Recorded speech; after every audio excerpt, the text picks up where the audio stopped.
My mother-in-law lowered the wine bottle when the security log listed Jill's guest. By the time the shrimp came off the grill, my mother-in-law had already decided I was the unstable variable on the trip. The condo weekend was for my father-in-law Ron's 70th on the Gulf Coast.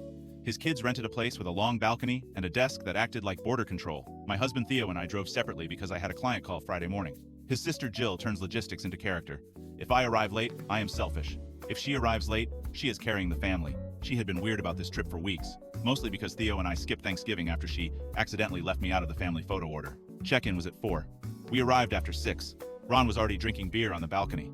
My mother-in-law Marlene gave me a smile that meant I had been discussed in my absence. Jill asked whether traffic was bad or whether I had another conflict. I let it go. Saturday night, everyone was outside for dinner when Marlene said she wanted to clear something up before there were hard feelings about money. She set down the wine bottle and said the building had charged an unauthorized guest fee for Friday night. Then she looked at me. Theo asked what guest fee. Jill answered. She said the front desk had flagged an extra check-in tied to our unit, and the family deserved to know whether I had invited someone or shared the entry code. She said it calmly, which made it worse. Ron stopped eating.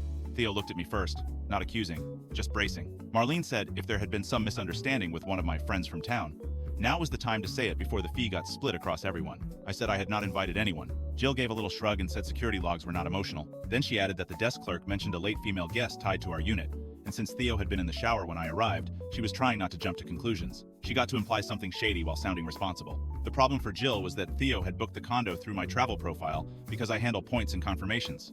Building messages came to my email, so I opened them. There was a front desk notice about an added guest record, but I read the whole thread instead of Jill's version. At 5:11 p.m. Friday, the security desk wrote, additional guest access created for Unit 1403 per on-site request. Guest name, Dana Wilkes.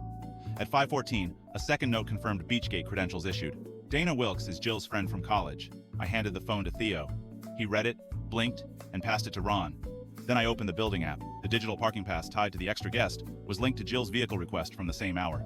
Nobody spoke for a second. Then Ron asked Jill why her friend was being checked into the family condo under my reservation while she was accusing me of bringing in mystery guests. Jill said Dana only stopped by because her own rental had a plumbing problem and she did not think it mattered if the desk put it under our unit for one night. Marlene asked why that had turned into a speech about my judgment. Jill said she was trying to avoid embarrassment. Theo said no, she was trying to assign embarrassment before anybody saw the email. That was the turn. After that, Ron told Theo not to split the fee and told Jill she could cover Dana's charge herself.